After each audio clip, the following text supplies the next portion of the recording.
Today is December the 2nd, 2017. I have Jim Furlong with us. Jim is quite the harmonica player and has played for lots of people over the years, and he was raised in Rock Bluff. So, Jim, I'll have you play a couple little songs for us, and then I'm going to have some questions for you. Got some songs for us? Yeah, let's see, I could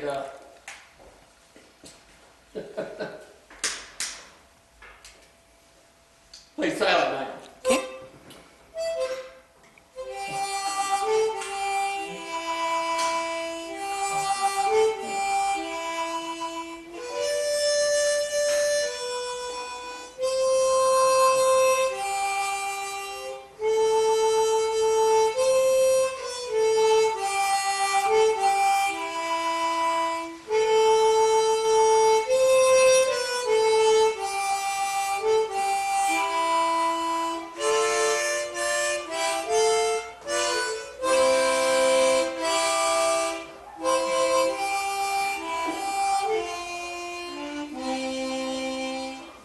That's nice, thank you.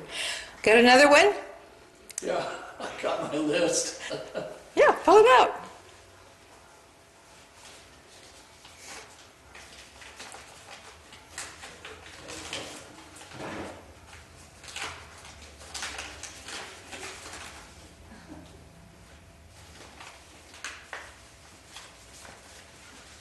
You name one. Oh, Little Town of Bethlehem, do you know that one? Yeah. Another one. Um,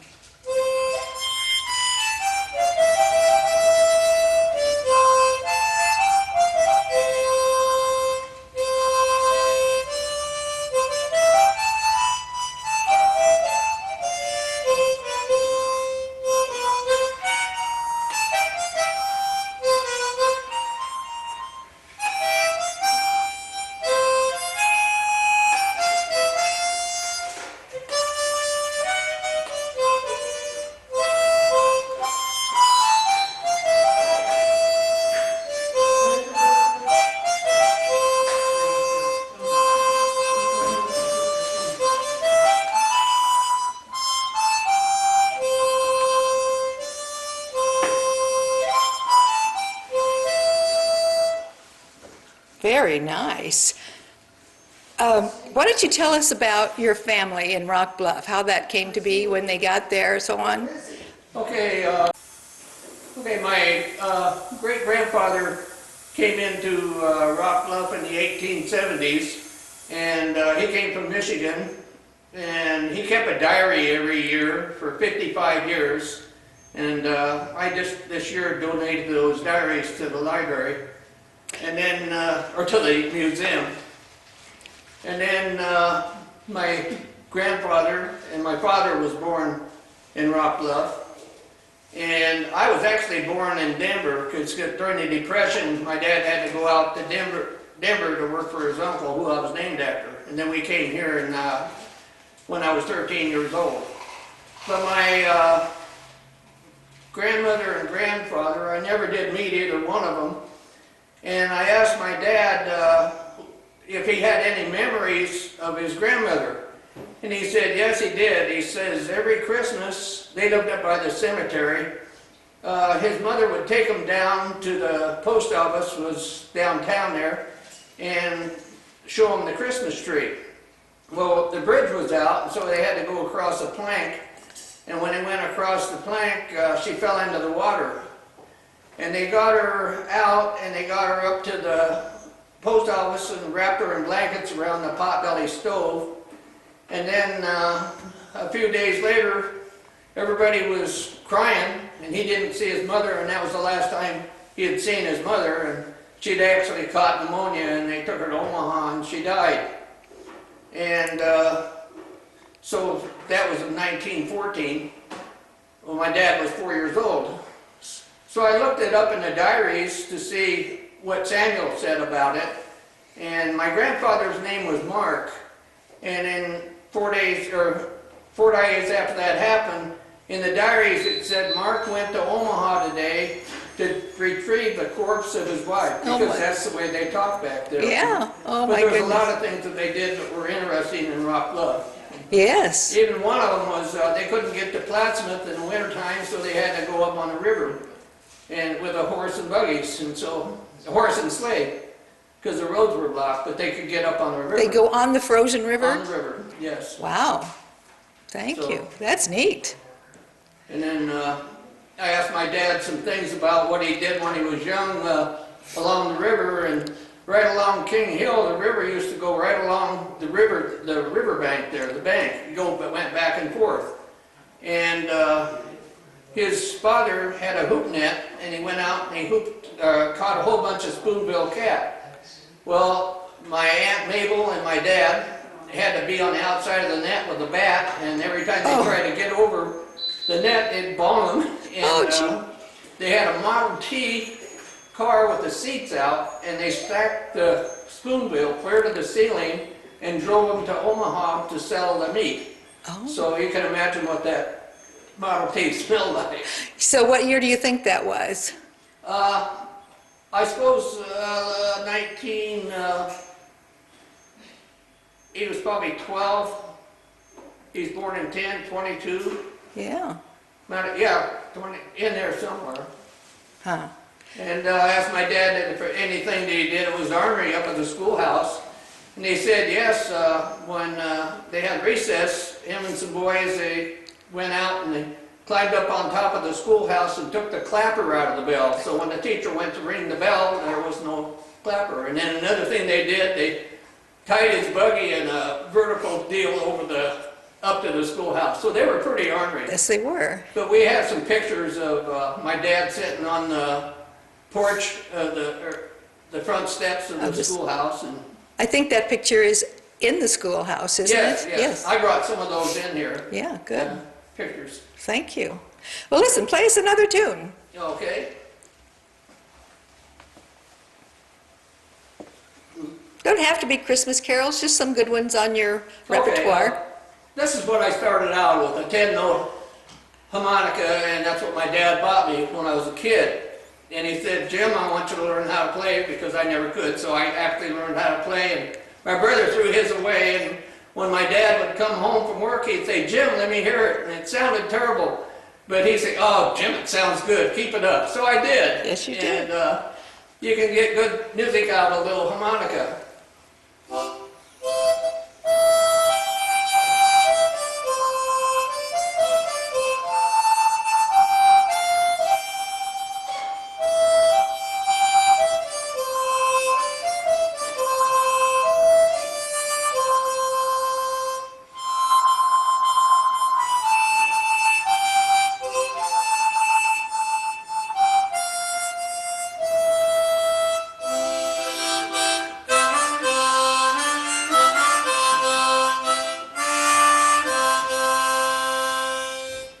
Oh, beautiful. More, more. All right. I love the river, so this is about the river. Okay. Shannon.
Boy, you can get good music out of that little thing. Now, is that just like the one you were given? Or is this a better one? Yes. Wow. But there are really expensive harmonicas, but Yes, and the reason I have one like this, it's called a chromatic. And the reason I play it, there's some songs you can't play on this, and you gotta play on this because you play sharps and flats. Okay. Like, and you can, when you need that note, you have to push the button. Do you have a song that you play regularly on that one that you could play for us? Yeah, that Chestnut song was one of them. Oh, well, do it again Yeah. with the... Yeah.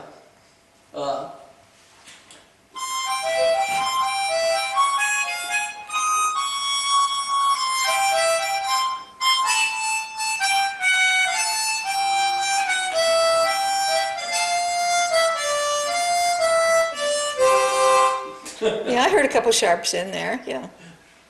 Very nice. I can play the Rose. Play it. We love to hear it. I can use that on a 10 note. That was one of my brother-in-law's favorite songs. Okay. No.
Wonderful. When I played it with the Manor for 15 years, and one of the songs I'd always start off was God Bless America, and then everybody had to hoop and holler and clap, Oh. and they got a kick out of that. Did you want me to play that? Or? Go, yeah.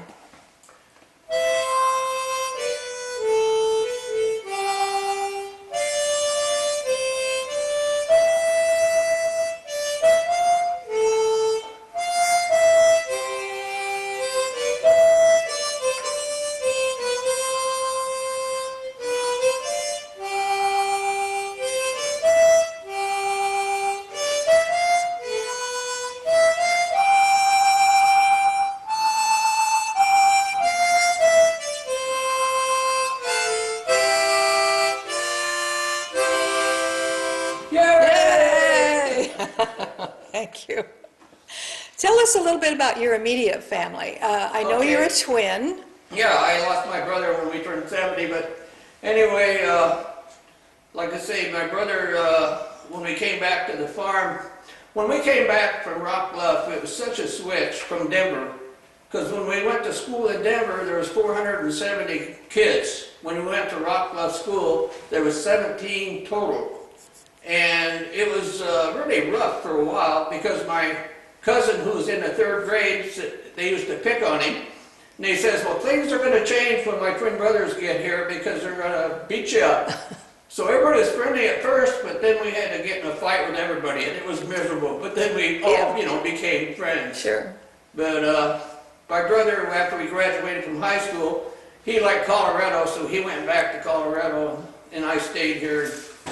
Do you have other siblings? Yes, I have a sister, and she stayed in Colorado too. She was older when we moved here, so she never did come back. Okay.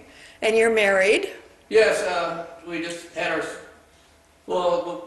we've been married 52 years almost. Wow, So, wow. Is she a local girl? No, she was from Wayne, and I met her at a dance, and anyway, she worked at Mutual of Omaha, and then what we did was we lived in an apartment in Omaha, and I worked at Western Electric for 42 years. And when I worked at Western Electric, we both were from the farm. We bought some land from my dad, and we built a house down in Rock Bluff, and we still love it. And when we first moved down there, we didn't have any furniture, and we stayed in the living room. And we were sleeping. When we got up, the sun, it took our breath away, but what we noticed mostly, there was no horns honking, there was no sound, and it was quiet, it was Yeah. peaceful. And to this day, we still love Rock Bluff. So is your home on family property? Yes, yes. It is? Yes. Very nice. So you never farmed any? No, I did. I helped my dad farm for, well, like 20 years. Oh. When I moved back down here. Uh-huh. And he would go south for the winter, and I would take care of the cattle and everything. But I never had farming in my blood, and a lot of people did. But I like to have weekends off.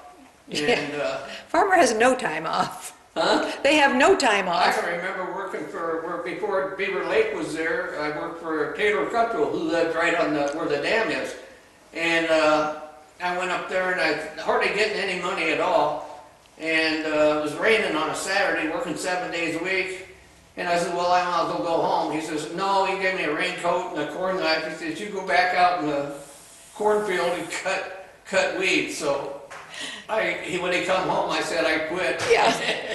And he said, well, you can have weekends off. Huh. Well, let's finish with a couple more songs, whatever you want to play for us. Okay.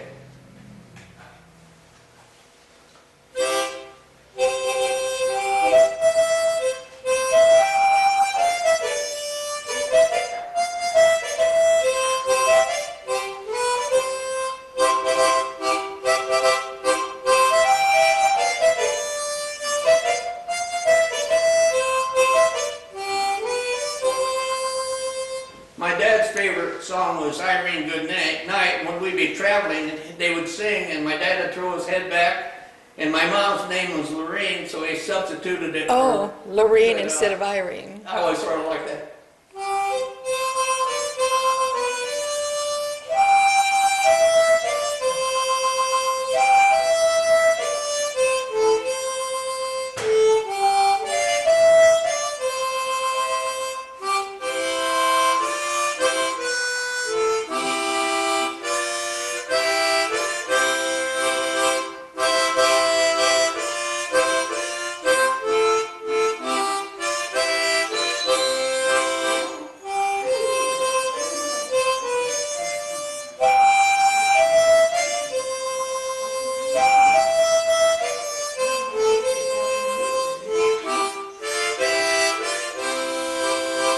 Very nice. Thank you, Jim. Okay. I'll make a copy of this, and you'll have a copy, and it'll be here in the museum for people to see also. Well, thank you. Thank you. I'm glad it's over.